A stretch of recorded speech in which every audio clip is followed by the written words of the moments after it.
folks, another new pickups video from me.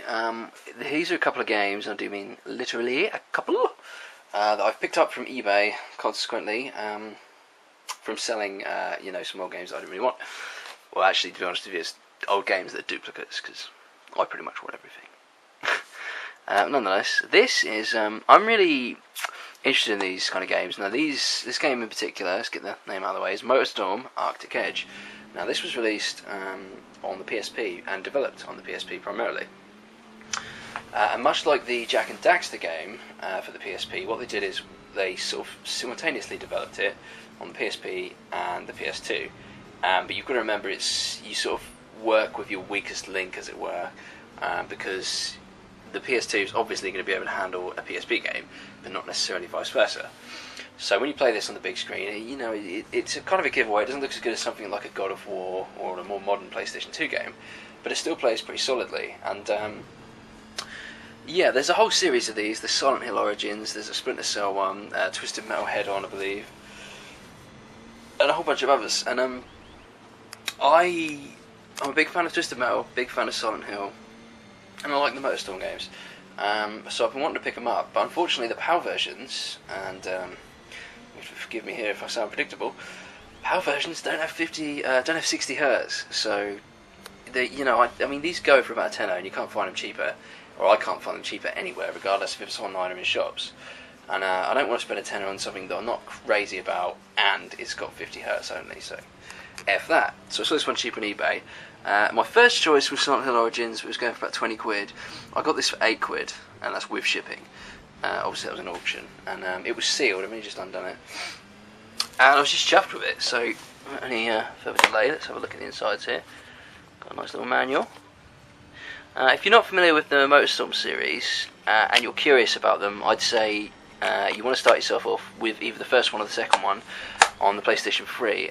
Pacific Rift, the second one, is absolutely brilliant, and I imagine you can pick it up for cheap by now.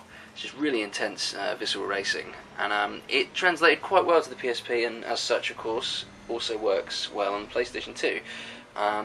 You can't expect the sort of terrain deformation or the vehicle damage or the resolution or the texture detail or anything like that to be anything close to the PlayStation 3 games, which isn't on this. But at the same time, it's still a good game. And I'm really happy to own it. I may, if it's cheap enough, I'd like to go for a full set of these PSP to PS2 games. Like I said, I've already got Twisted Metal, and I really want Silent Hill Origins, but I don't want the 50 Hz version, which will be the PAL version. I find these PSP to PlayStation 2 games really interesting. I appreciate that, they're kind of just a cash-in and little else, and to be honest, some of them aren't even optimised in the slightest, so they really are a cash-in. But nonetheless, I find them fascinating, and that's the gist of that one.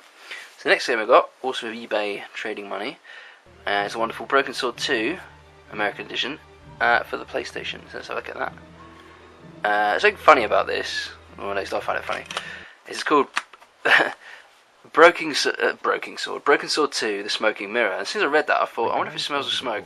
Sniffed it, and surely enough, the bastard that used to own this decided to use it as an ashtray, and it absolutely stinks.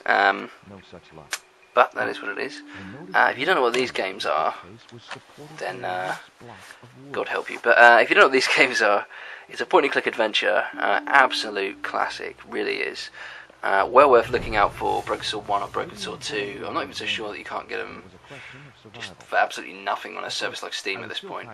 But there's so much charm and personality in these. The animation's wonderful, and it's really well voice acted, which is always a bonus. But I've always had a soft spot for these games, and I've always wanted to get the PlayStation versions, sooner or later. I can't remember how much I paid for this, but it was under a £5 again on an auction.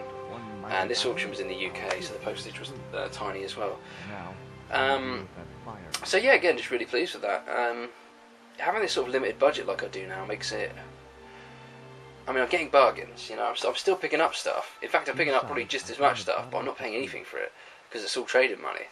And, maybe that was the answer to begin with. Before, I'd say, I want Broken Sword 2, I'll look at a copy. The cheapest one on eBay is $9.99, I pick it up. Now I just, chip away at little auctions here and there, and you'll be surprised at the results. You end up paying half the price for games. And I've just picked up, today in fact, or one on eBay, an absolute steal. by my standards, it's not crazy still, but it's half price. And I'll post a video on that shortly. But yeah, I don't want to give away anything actually, but there'll be a video of that shortly. For the time being, you just put up with these two. And as always, I hope you've enjoyed the video and the footage on screen. And there'll be a new video shortly.